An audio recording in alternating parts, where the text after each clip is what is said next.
orchestrates everything. And so who knows? We may have other false flag events that make it impossible to curtail the wars, because people get all enraged again. And we could have false flag events that make the politicians around Ron Paul, who are trying to begin thinking about how to wind these wars down, to make them look like they're not patriotic, or they're not aware of the real threat, or they're not going to support the troops and the war on terror. So the game is far from over. You know, the problem, Aaron, is that those forces in the government that have these hidden agendas have gotten away with so much. They're very audacious now, and there's no end to their ability to pull off false flag events that would further their goal of continuing the wars and continuing the effort to acquire hegemony. And it started with the murder of my brother. My brother was picked up for so-called parole violations in Southern California, sent immediately to Oklahoma City. 2 days later, the federal government said he committed suicide, and they tried to have his body cremated. We never had a motive for why they killed him. And then shortly before he was executed, I get a message from Tim McVeigh that said, when I saw your brother's picture and heard what happened to him, I wanted you to know that he was killed by the FBI. They mistook him for Richard Lee Guthrie. And Guthrie was the person I believe is John Doe too. Guthrie, about a year after my brother's murder, ended up supposedly hanging himself while in the custody of the FBI. And we had a witness to my brother's murder, and a month before we went to trial, they found him hanging in his cell. And I didn't start out to solve the Oklahoma City bombing. I started out to find out who killed my brother, why. But everything I did took me to Oklahoma City and the bombing. Well, I started to sue the government under the Freedom of Information Act to get records. And among the first records I got were a series of teletypes from FBI Director Louis Freeh to FBI offices in Oklahoma and around certain locations around the country, talking about McVeigh had called Ellingham City 2 days before the bombing and had asked for more help.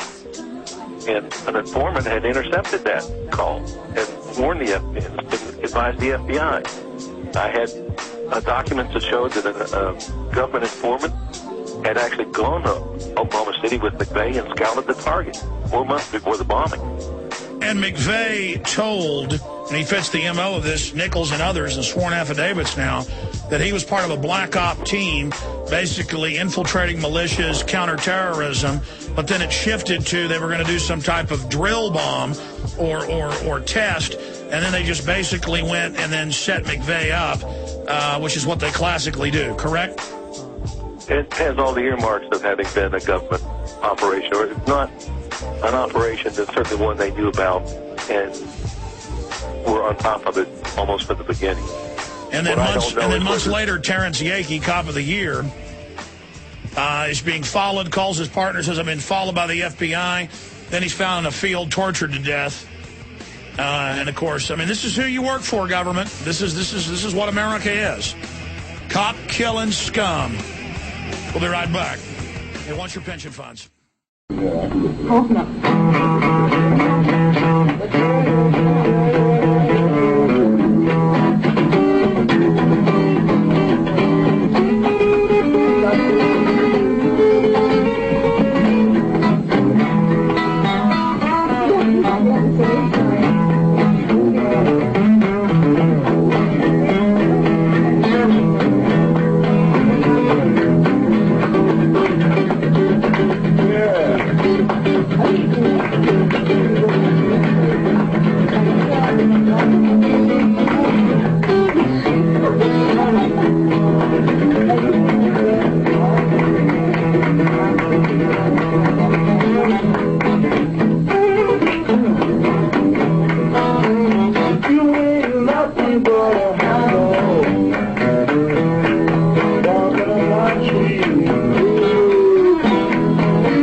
Nasser was not the cause of terrorism in Egypt, but the target of it. But why would someone like Kissinger, someone whose very reputation depends upon his historical knowledge and political acumen, tell such a transparent lie? The answer is simple. When Kissinger uses the word terrorism, he is not using it as a descriptive term about acts of political violence and bloodshed. He is using the word itself as a political weapon. You see, to Kissinger and the other adherents of the globalist ideology, terrorism is simply a word for any act that threatens the agenda of the globalists. In this twisted worldview, those who believe that national autonomy is more important than the needs of international finance capital are terrorists. Those who are opposed to the free trade agreements that have offshored the manufacturing base of the first world and consigned the developing world to squalor are terrorists. Those who uphold the principle that the people are the arbiters of their own lives and that these lives should not be subject to the whims of multinational corporations are terrorists. That Nasser was so vehemently and treacherously opposed by the globalists with a vested interest in stopping a stable, secure Arab state is not surprising, nor is it by any means the only example of this phenomenon. On the contrary, the 20th century is littered with such examples. In 1951, Mohammad Mossadegh, the democratically elected leader of Iran, nationalized British petroleum interests in the country. 2 years later, a CIA team led by Kermit Roosevelt, the president's grandson, provocateured, funded, and fomented a coup d'etat against Mossadegh, a coup that installed the autocratic Shah as leader and paved the way for Savak security forces to begin a reign of terror and torture. To the globalists, however, the Shah was the good guy, and Mossadegh had been the terrorist. In 1952, Jacobo Arbenz, the democratically elected leader of Guatemala, began a series of land reforms that expropriated holdings of the United Fruit Company. In 1953, the CIA began training rebels, recruiting pilots, and setting up communications to agitate a coup. The following year, Arbenz was overthrown, beginning decades of military dictatorship and civil strife. In the eyes of the globalists, though, Arbenz was the terrorist. In 1970, Salvador Allende won the Chilean elections against the US-backed and financed Jorge Alessandri. When he began nationalizing U.S. copper firms and large industries, the U.S. backed a coup that ended in Allende's death and the beginning of the brutal reign of General Augusto Pinochet. But in the twisted worldview of the globalists, it was not Pinochet who was the terrorist, but Allende. Numerous other examples exist, but the pattern is obvious and speaks for itself. Terrorism is a word for anything or anyone opposed to the interests of international capital. The so-called war on terror has never been about stopping a bunch of Islamic fundamentalists. If the US had wanted that, they would have supported Nasser, not undermined him. They would have encouraged Mossadegh, not overthrown him. If the US had been scared of the scourge of radical Islam, they would not have funded it in Afghanistan in the 1980s. They would not have protected and fostered and funded Mohammed Junaid Babar and Harun Rashid al-Swat and Luay al-Saka and Khalid al-Maidar and Nawaf al-Hazmi and Anwar al-Awlaki and all of the other patsies, stooges, informants, and operatives that have been paraded in front of the cameras just long enough to identify them as the faces of evil, but never long enough for anyone to actually investigate their backgrounds. Because in each and every case, the big, fabulous terror plots always tie back to the US-British-Israeli intelligence complex and its tentacles around the world. No, terrorism is only tangentially related to these radical Muslims, and only insofar as they are funded, trained, and enabled by their terrorist overlords in the corridors of Langley, Virginia. Proof of this simple truth has been amply provided time and again since the inception of this mythical war on terror. In the wake of mass popular protest against the globalist agenda in Seattle in '99, in Washington and Montreal in 2000, and in Genoa in 2001, the global power elite were desperate for a way to defuse and derail their opposition. In the wake of 9/11, they had their chance. Italian plutocrat and globalist stooge Silvio Berlusconi wasted no time in attempting to use the event to blame the anti-globalization movement. There is a singular coincidence between this action and the anti-globalization movement that has manifested itself for a year now, he said at the time. Other arms and organs of the elite power structure have been no less strident, if somewhat more subtle, in using the terror paradigm to stigmatize any and all opposition to their agenda. In 2005, the Rand Corporation released a report on homegrown terror threats, in which they identified the terror threat not as one of radicalized Muslims driven by religious fervor, but protesters and activists driven by opposition to the ideals of the globalists. developing imperatives stemming from anti-globalization do appear to be providing a radical domestic context for galvanizing the militancy of both the far right as well as those driven by more specific extremist environmental agendas. Since then, the entire process of demonizing political opponents through the use of the word weapon terrorist has descended into the most absurd form of political farce, with a flurry of reports from the Missouri Information Analysis Center to the state government of Virginia to the Texas Department of Public Safety claiming increasingly ridiculous indicators of terrorism, from buying baby formula to wearing blue jeans to carrying a driver's license. All of this terror hysteria that the public has been force-fed over the past decade would be utterly incomprehensible if we were to understand terrorist to mean what you and I and John Q. Public believe it means. But it does not.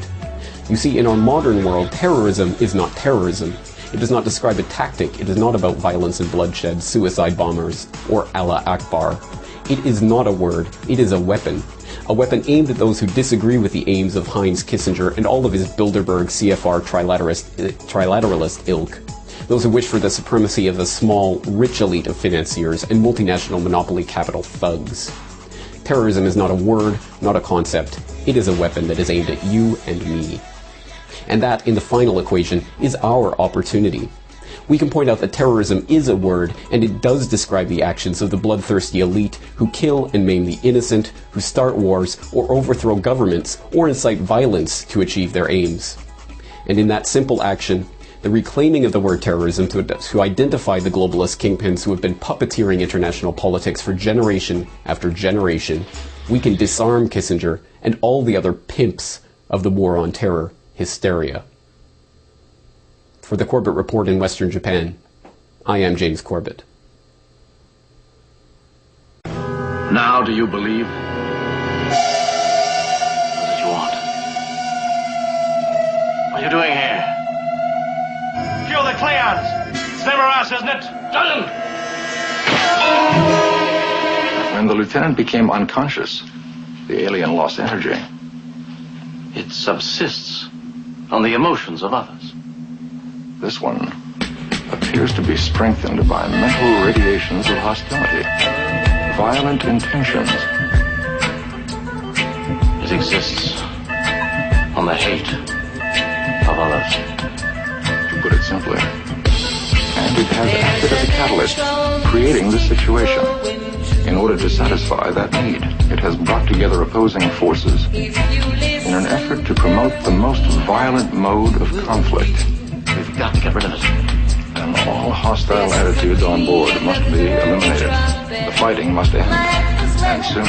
Or we're a doomed ship. We've got to pool our knowledge. We must find a way to defeat the alien force of hate, stop the war now, or spend eternity in futile, bloody violence. It has to stop. Look, gang, for the rest of our lives. 1,000 lifetimes. Senseless violence. Fighting. While an alien has total control over us. And it goes on and on. Good old game of war, pawn against pawn. Stopping the bad guy.